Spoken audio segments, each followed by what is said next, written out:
Samantala, abiso sa mga motorista, magsisimula na po ngayong araw ang muling pagpapatupad ng MMDA ng No Contact Apprehension Policy.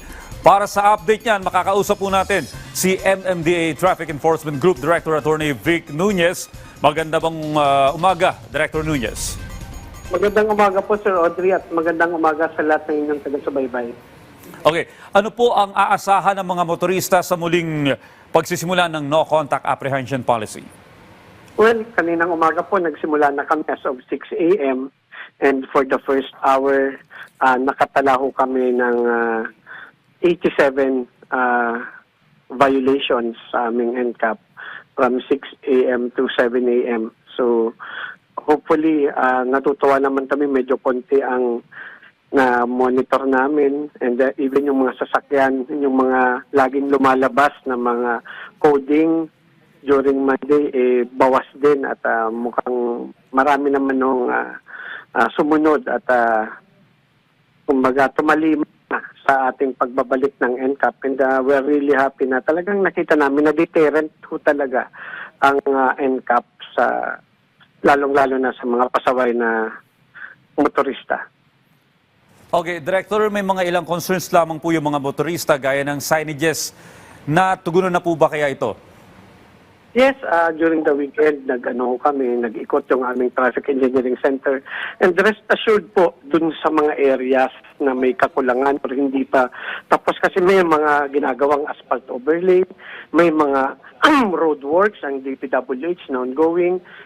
Rest assured po sa publiko, dun po sa mga lugar na yon, we want to be fair in enforcing traffic laws. Kapag alam naman namin na walang kulang kami sa mga lane markings, traffic signages, hindi naman ho kami magpapatupad sa mga lugar na yon until hindi namin naaayos at natatapos yung kung anumang construction sa mga areas na nabanggit.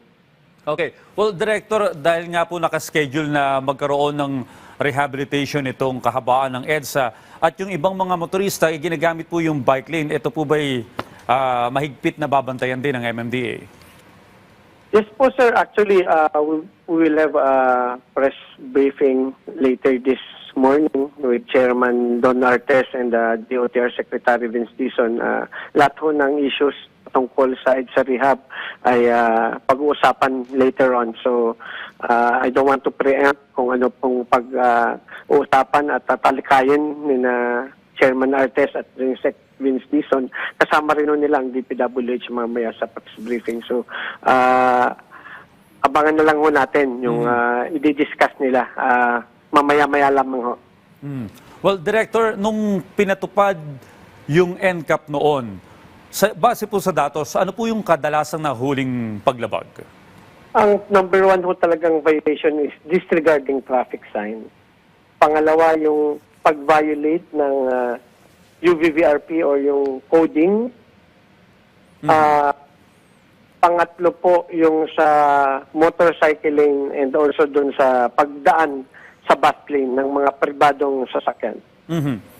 Okay, may mga pagkakataon po na kahit red light ay kailangan mong iandar yung iyong minamanehong sasakyan upang magbigay taan halimbawa sa isang ambulansya na may emergency o sa isang bombero. Yes. Ito po yung katanungan ng ilang mga motorista, no? Ano pong gagawin? Sila po ba'y makakasuhan dahil sa NCAP dahil ganito po yun, Sir Audrey. Ang kagandahan ng NCAP namin kahit may capability, meron pa rin ho kaming validation, binavalidate ng isang grupo, and then dadaan pa sa isang stage wherein i-approve. So makikita natin yung in the entire scene kung bakit siya huminto, bakit siya nag-serve, bakit siya umabante. So may mga nire-reject ho ang aming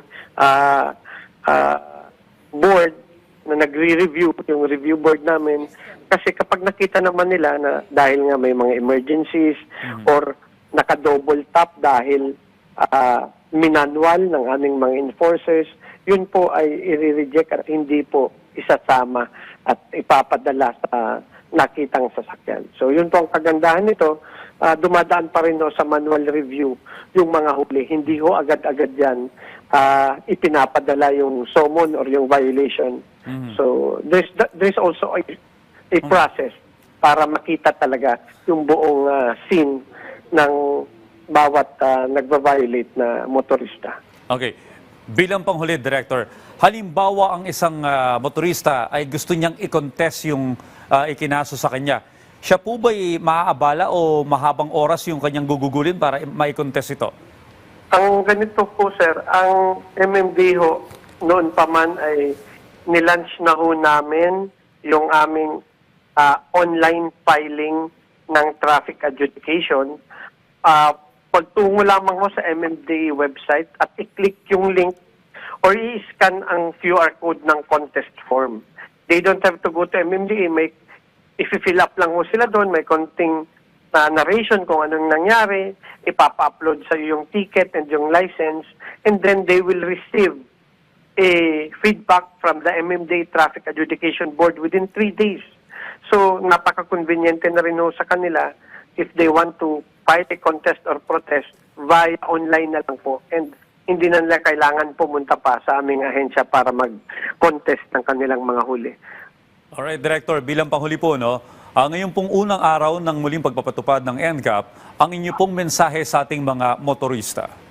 Well, lagi ho nating tatandaan na tayong mga holder ng driver's license. Ang driver's license po ay isang pribileyo lamang na ibinabahagi sa atin ng gobyerno. Kapag tayo ay may driver's license, it is our responsibility or obligation na maging mahinahon, disiplinado sa pagmamaneho at sumunod sa batas trapiko. Whether may CCTV man or may traffic enforcer man, we have to be disciplined and magkaroon ng kortesiya sa kalsada. Kasi po, yung driver's license natin ay isang pribileyo lamang na pwedeng kunin at isuspinde ng ating gobyerno sa lahat ng may hawak nito.